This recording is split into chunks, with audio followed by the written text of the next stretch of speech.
বিসমিল্লাহির রহমানির রহিম। পরিবেশনায় ও পরিচালনায় দিগন্ত। 23 নম্বর আমল হলো শেষ দশকে ইবাদতের মাত্রা বাড়িয়ে দেওয়া। আমরা উল্টাটা করি। আমাদের দেশে রমজানের প্রথম দশকে মসজিদ ফুল হয়ে, বারান্দা ফুল হয়ে, রাস্তায়ও মুসল্লি দাঁড়ায়। আর 10 রমজান চলে গেলে 20 রমজান পর্যন্ত বাহিরের মুসল্লি কমতে কমতে বারান্দার মুসল্লি কমে ভিতরে চলে আসে। আর শেষ 10 দিনে আসলে, ঈদের দিনগুলো যখন কাছে আসে, তখন 5 ওয়াক্ত নামাজের ওই নিয়মিত মুসল্লি ছাড়া বাকিগুলো সব উধাও হয়ে যায়। নবী সাল্লাল্লাহু আলাইহি সাল্লাম কি করতেন? তার উল্টাটা। আমাদের আয়েশা বলেছেন, কানা ইয়াজিতাহিদু ফীহি মা লা ইয়াজিতাহিদু ফী গায়রি। আমাদের নবীজি সাল্লাল্লাহু আলাইহি সাল্লাম রমজানের শেষ দশকে ইবাদতের জন্য যত কষ্ট করতেন, যত সাধনা করতেন, অন্য কোন সময় ইবাদতের জন্য এত সাধনা করতেন না। অথচ আমরা দেখা যায় শেষ দশক অবহেলা কাটাই। এই জন্য ভাইরা, শেষ দশকে ইবাদতের পরিমাণ আরো বাড়িয়ে দিতে হবে, আমলের পরিমাণ বাড়িয়ে দিতে হবে। এটাই আল্লাহ তাআলার নির্দেশনা, সেটাই রমজানের শেষ দশকের আমল। 24 নম্বর আমল হলো শেষ দশকে পরিবারকে ঘুম থেকে ডেকে তোলা।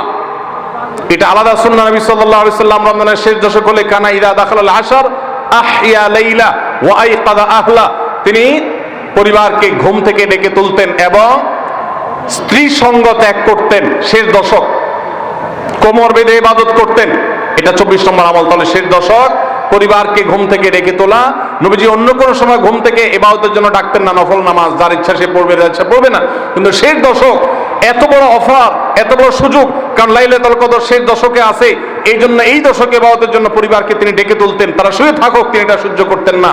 এই জন্য 24 নম্বর আমল হলো রমজানের শেষ দশকে পরিবারকে ঘুম থেকে ডেকে তোলা এবং স্ত্রী সঙ্গ ত্যাগ করা শেষ দশকের জন্য।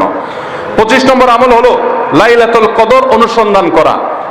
রমজানের শেষ দশকের প্রত্যেকটা রাতে কিন্তু শবে কদর হতে পারে। বিশেষ করে বেজোড় রাতে 21, 23, 25, 27, 29 এই রাতগুলোতে লাইলাতুল কদর হওয়ার সম্ভাবনা অনেক জোরালো।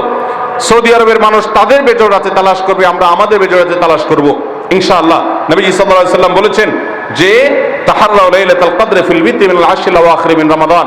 রমজানের শেষ দশকের বেজোড় রাতগুলোতে তোমরা শবে কদর হতে পারে সে আশা বেশি বেশি করে ইবাদত বন্দেগী করো। লাইলাতুল কদরের ইবাদতকে আল্লাহ বলেছেন লাইলাতুল কদরি খায়রুম মিন আলফি শাহর।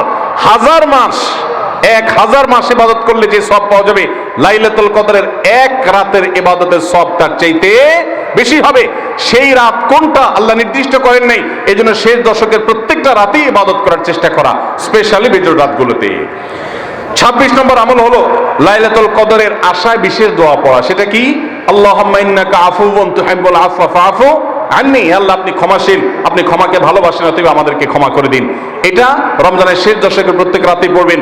যে রাতটা একটু শান্ত শিষ্ট, একটু শীতল, একটু বৃষ্টি ভাব, একটু লাইলাতুল কদরের আবহাওয়া বোঝা যায়, সেই রাতকে লাইলাতুল প্রত্যাশা করে বেশি বেশি দোয়া পড়বেন, আল্লাহুম্মা ইন্নাকা আফুউন তুহিব্বুল আফওয়া ফাআফু আন্নি। তাহলে 26 নম্বর আমল হলো লাইলাতুল কদরের দোয়া পড়া। আর 27 নম্বর সর্বশেষ আমল হলো ফিতরা আদায় করা। অর্থাৎ রমজান মাসের রোজাতে যদি ভুল ত্রুটি হয়, এটা রিফাইন্ডের কাজ হয়ে যায়, রিফ্রেশমেন্টের কাজ হয়ে যায় ফিতরার মাধ্যমে।